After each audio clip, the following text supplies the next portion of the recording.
Wait, this billionaire owns 70% Bitcoin and 30% gold? Michael Saylor have made some really bold predictions in the past, and everyone forgot how he predicted this tech company will take over the world, and also our lives will be dependent on it. Now stay on to the end of this video to find out what company. Let's take a quick look at this video from 2012. If you ask me, Apple Computer is going to $2,000 a share, right? I mean, I'd be very, very long that company.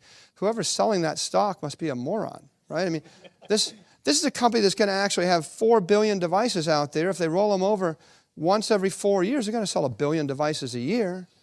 And the thing that people they don't get, right? You either get it or you don't get it. I'm going to come back to your PC question. I know a lot about PCs. I bought 10,000, 20,000 PCs in my life. I got 3,000 sitting underneath my desks.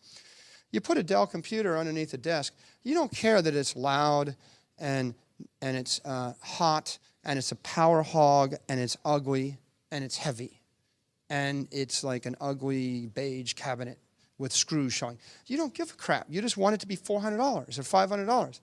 Okay? You put a phone in your pocket and you sleep on it or next to it. You care whether it's hot. You care what it looks like. You care the battery life. You care about the radio. This is an iPhone 5. This runs 10 times faster than an iPhone 4. There's not an 8-year-old on the planet that doesn't want an iPhone 5. Right? Who wants to wait 42 seconds to watch something download instead of 2 seconds? Nobody. Right? You don't have to be a genius to run an Apple computer. You just have to, every year, make the product a bit lighter, a bit more elegant, make it a better radio, make it a better battery. And then I sat with one of the 10 richest guys in the world for dinner 5 nights ago, and we had dinner for 4 hours, and he did half the talking, I did half the talking, and he's much more successful than I am. I understand that, by the way. As I said, it's like, sometimes you got to do other things than just have opinions to make money, right? There's a lot of execution involved in the rest. But I have opinions. So he said to me, Apple Computer, can these guys hold their prices? Aren't they going to follow the model of the PC industry? And aren't their prices going to taper down? Their 40% margins going to become 30 and 35 and 20? And it's another example of people just know enough to hurt themselves, right? If you're going to know a subject, you better know the subject, because being like a dilettante and knowing part of the subject is just enough to hurt yourself somehow. And I said, no, their gross margins don't have to tailor down. I mean, if you go to France, and this is the benefit of seeing enough, you go to France, you see Bernardo Arnault runs a company, LVMH. They're selling handbags for $4,000, $3,000, $2,500 each. This is a device that women view as fashion, and it's 10,000 years old. And for 10,000 years, no, the prices are not lower after 10,000 years. If you actually care about this thing, how many women have $300 pair of shoes? How many have 2? How many have more than 2?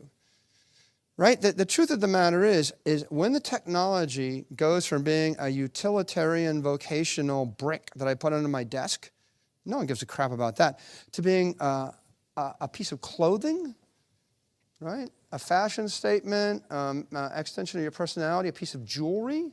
And iPhones, iPads, they're somewhere between clothing and jewelry and accessory. At that point, they can hold that price point forever. They can basically sell you another $500 device every 2 years forever, because everybody's got 5, and the first billion people have got that, and the rest of the world's getting elevated up.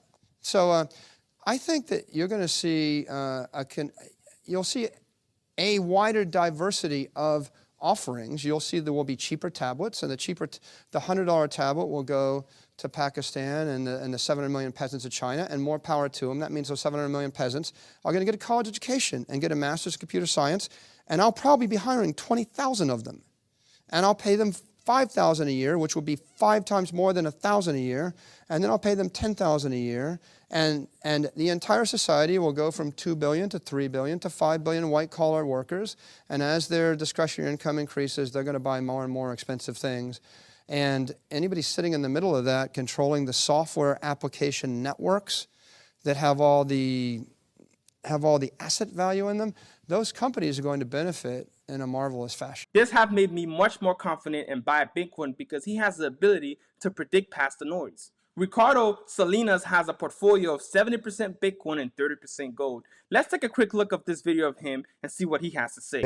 My personal portfolio the one that I manage myself and that I get to call in what asset I'm going to allocate to, yeah, I'm pretty much all in. I got about 70% in Bitcoin related exposure and 30% in gold and gold miners exposure. So 70-30.